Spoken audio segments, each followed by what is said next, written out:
Hello friends, EVS के इस session में आपका स्वागत है। आज हम डिस्कस करेंगे कुछ महत्वपूर्ण क्वेश्चन जो बार बार आपके एग्जाम में पूछे जाते हैं। तो चलिए वीडियो स्टार्ट करते हैं। आपके सामने पहला प्रश्न है, जल प्रदूषण जल में घुली कौन सी गैस से पता लगता है? Option number A C2, option number B oxygen, option number C carbon dioxide and option number D कोई नहीं। तो यहाँ पर आपका राइट आंसर क्या होगा? देखिए, WHO के अनुसार जल प्रदूषण का आकलन जल में घुली ऑक्सीजन की मात्रा के आधार पर किया जाता है। ठीक है, तो राइट आंसर क्या हो जाएगा? Option number B oxygen. चलिए नेक्स्ट क्वेश्चन की तरफ मूव करते हैं। निम्न में से प्राकृतिक स्रोत क्या है? ए है, देखिए यहाँ पर करेक्ट कर लीजिए, यहाँ पर है पेड़ पौधे।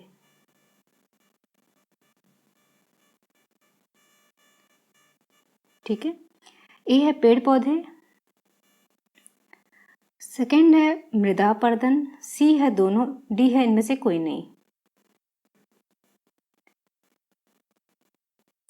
देखिए यहाँ पर क्या है कि जो पृथ्वी पर जो आवश्यक तत्व हैं वो क्या कहलाते हैं? प्राकृतिक स्रोत कहलाते हैं। जैसे क्या? वायु, जल, भूमि, पेड़ पौधे, खनिज पदार्थ तथा सूर्य का प्रकाश। ये क्या है? बहुत ही महत्वपूर्ण है, जो कि प्राकृतिक स्रोत हैं। ठीक है, तो यहाँ पर क्या हो जाएगा राइट आंसर? सी दोनों। ठीक है, पेड़ पौधे भी रहेगा और मृदा अपरदन भी। ठीक है, तो यहाँ पर राइट आंसर क्या हो जाएगा? सी दोनों। ठीक है, चलिए नेक्स्ट क्वेश्चन की तरफ मूव करते हैं। मनुष्य की फुसफुस आहट कितने डेसिबल ध्वनि है? ठीक है, ए ऑप्शन है 30 डेसिबल, बी ऑप्शन है 10 डेसिबल, सी ऑप्शन है 50 डेसिबल और डी ऑप्शन है 60 डेसिबल। तो यहाँ पर राइट आंसर क्या हो जाएगा? ए 30 डेसिबल। ठीक है, देखिए यहाँ पर इसका उत्तर दिया हुआ है कि मनुष्य की फुसफुसाहट जो है वो 30 डेसिबल ध्वनि है। ठीक है, चलिए नेक्स्ट क्वेश्चन की तरफ मूव करते हैं। 50 डेसिबल ध्वनि किसकी है? ए क्या है? जोर से बातचीत, बी सामान्य बातचीत की, सी नींद में खलल देने वाली ध्वनि और डी कोई नहीं। ठीक है, तो किसकी है 50 डेसिबल की ध्वनि? सामान्य बातचीत की। ठीक है, तो राइट आंसर क्या हो जाएगा यहाँ पर? B option. ठीक है, चलिए नेक्स्ट क्वेश्चन देखते हैं। किसकी मापक इकाई डेसिबल है? तो ये सभी को पता होगा कि साउंड की जो मापक इकाई है वो डेसिबल है।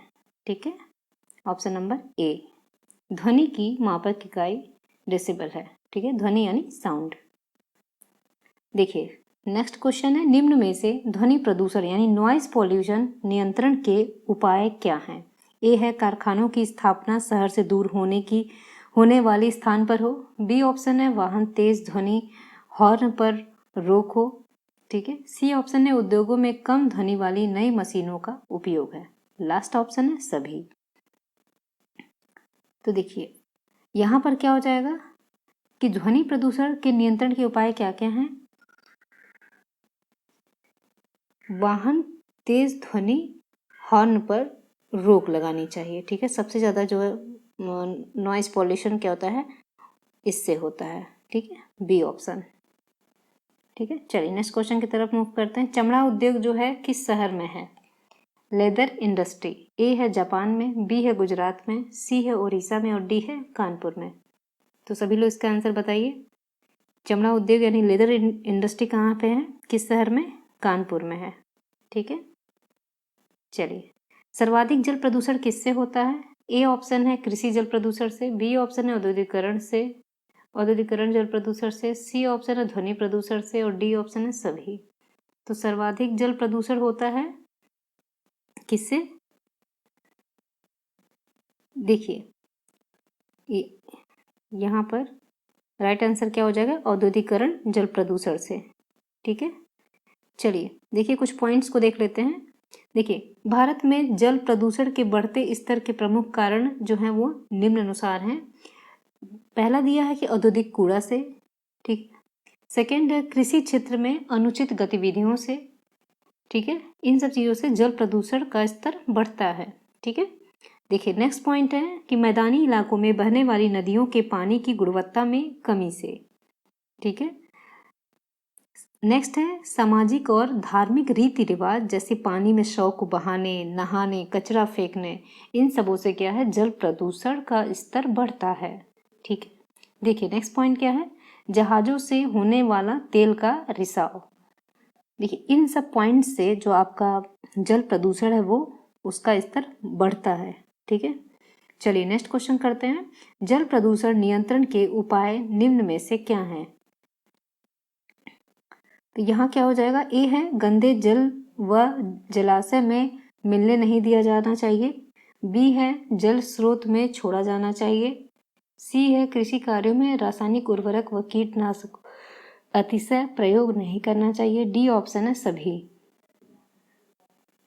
देखिए तो यहाँ पर जो है कोई व्याख्या नहीं है, तो यहाँ पर सिंपल सी बात है कि जल प्रदूषण जो है हो रहा है।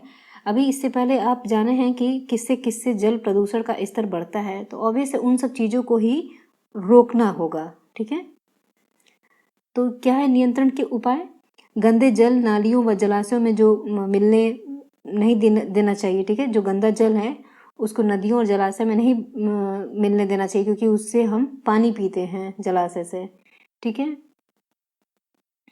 और देखिए जब जल प्रदूषित हो जाएगा तो आपको बहुत सारे प्रॉब्लम होंगे, क्योंकि हर जगह जो है वो आपका यूज होता है जल, ठीक है।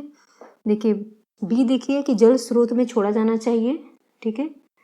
सी ऑप्शन है कि कृषि कार्यों में रासायनिक उर्वरकों व कीटनाशक अतिशय प्रयोग नहीं करना चाहिए, ठीक है। देखिए सभी ऑप्शन सही होगा, ऑप्शन नंबर डी यहाँ राइट होगा। चलिए नेक्स्ट क्वेश्चन की तरफ मूव करते हैं, निम्न में से पेयजल व्यवस्था दशक के रूप में मनाया जाता है। ए ऑप्शन है 1981 से 90, सेकेंड ऑप्शन है 1980 से 88, और सी ऑप्शन है दोनों, और डी ऑप्शन है सभी। तो देखिए पेयजल व्यवस्था जो है वो दशक के रूप में कब मनाया जाता है, 1981 से 90, ठीक है। भारत सरकार ने अंतर्राष्ट्रीय पेयजल व्यवस्था दशक के रूप में मनाया था, ठीक है, अंतर्राष्ट्रीय पेयजल, ठीक है, कब 1981 से 90 तक, ठीक है। तो देखिए यहाँ पर राइट आंसर क्या हो जाएगा, ऑप्शन नंबर ए। चलिए नेक्स्ट क्वेश्चन की तरफ मूव करते हैं, यमुना कार्य योजना कब प्रारंभ की गई। A option 1993, B option 1992, C option 1995 and D option है 1994, ठीक है। तो यमुना कार्य योजना कब प्रारंभ की गई थी, देखिए 1993 में यमुना कार्य योजना प्रारंभ की गई थी, ठीक है। चलिए नेक्स्ट क्वेश्चन की तरफ मूव करते हैं, तो यहाँ पर राइट आंसर क्या हो जाएगा, ए ऑप्शन, ठीक है, ए ऑप्शन दिया है 1993। चलिए मिनी माता बीमारी किसके कारण होता है, ए ऑप्शन है जल, बी ऑप्शन है ध्वनि, सी ऑप्शन है पारा, डी ऑप्शन है सभी के कारण।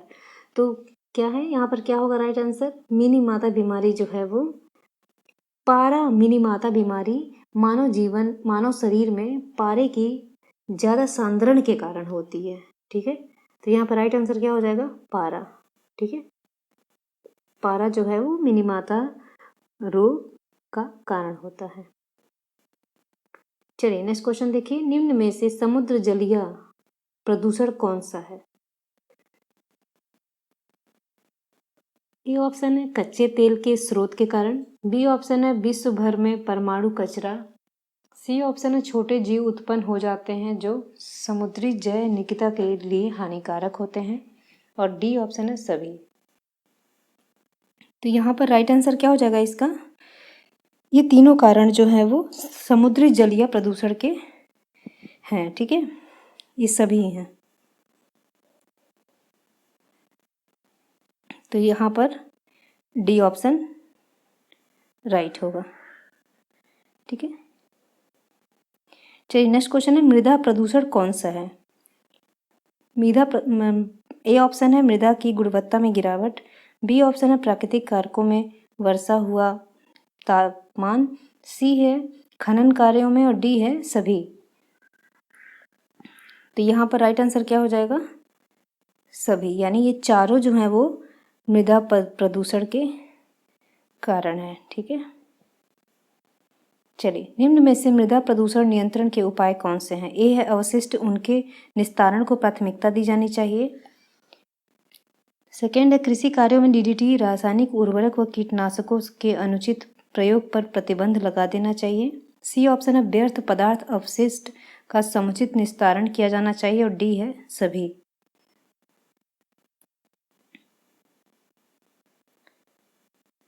तो यहाँ पर राइट आंसर क्या हो जाएगा? डी सभी। ठीक है,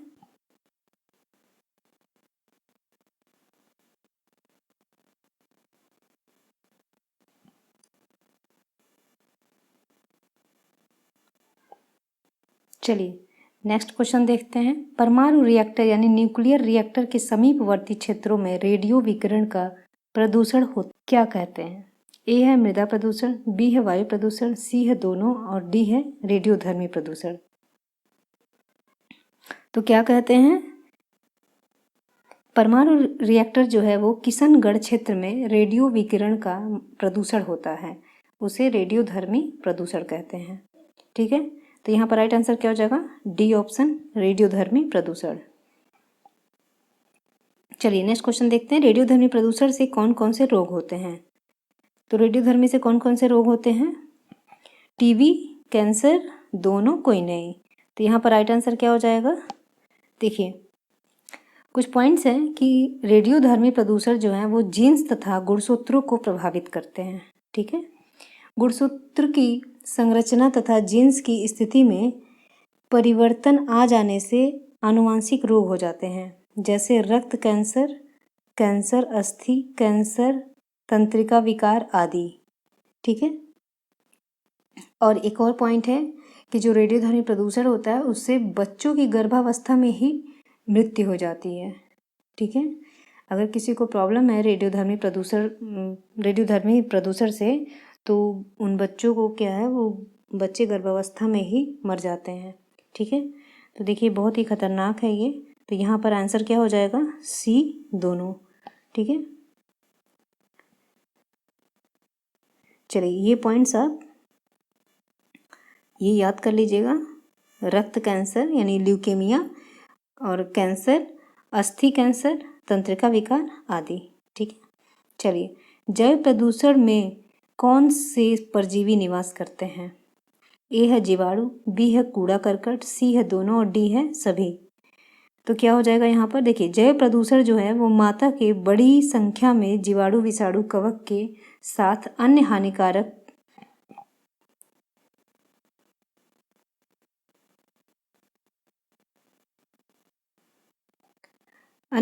परजीवी निवास करते हैं। ठीक है, तो यहाँ पर राइट आंसर क्या हो जाएगा? जीवाणु। ठीक है, ए ऑप्शन जीवाणु जो है वो जैव प्रदूषण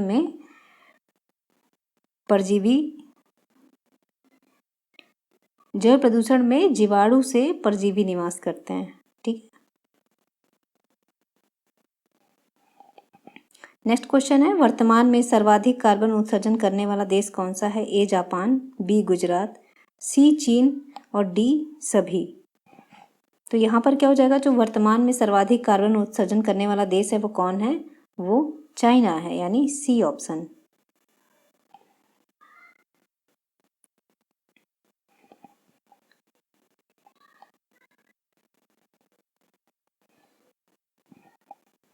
देखिए वैश्विक तापमान के कारण कौन कौन से हैं? ए है औद्योगिकरण, बी है वनों का विनाश, सी है जीवाश्म ईंधन और डी है सभी।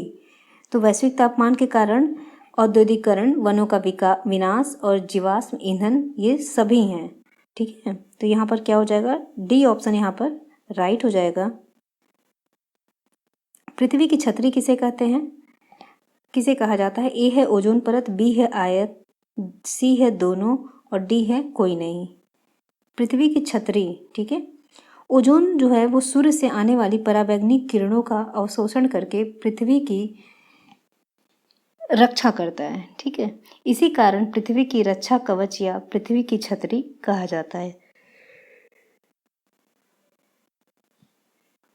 यहाँ पर राइट आंसर क्या हो जाएगा? ओजोन परत को। ठीक है, ये हमेशा रक्षा करता है हमारी,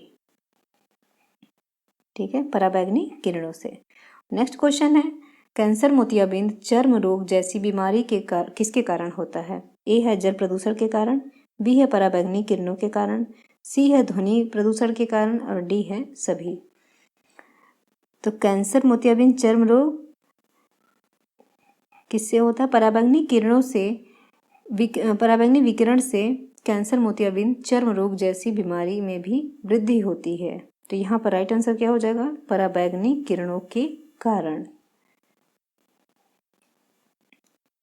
नेक्स्ट क्वेश्चन है स्टॉकहोम सम्मेलन कब हुआ? ए है 1972, बी है 1971, सी है 1976 और डी है 1981। तो यहाँ पर राइट आंसर क्या होगा? देखिए स्टॉकहोम में सम्मेलन जो है वो स्वीडन राष्ट्र में 1972 में हुआ। इसमें पर्यावरण बचाने हेतु 25 सूत्रीय घोषणा पत्र तैयार किया गया था। ठीक है, तो यहाँ पर राइट आंसर क्या हो जाएगा? ऑप्शन नंबर ए 1972। विश्व पर्यावरण दिवस कब मनाया जाता है? तो बताइए विश्व पर्यावरण दिवस कब मनाया जाता है? 5 जून को। ठीक है, नेक्स्ट क्वेश्चन है प्रथम विश्व पृथ्वी सम्मेलन द अर्थ समिट कहाँ मनाया गया? ए ऑप्शन है अमेरिका में, बी ऑप्शन है न्यूयॉर्क में, सी ऑप्शन है अफ्रीका में और डी ऑप्शन है ब्राज़ील में। तो यहाँ पर राइट आंसर क्या होगा? जो प्रथम विश्व पृथ्वी सम्मेलन है वो ब्राज़ील में मनाया गया। ठीक है, देखिए कुछ पॉइंट्स देख लेते हैं।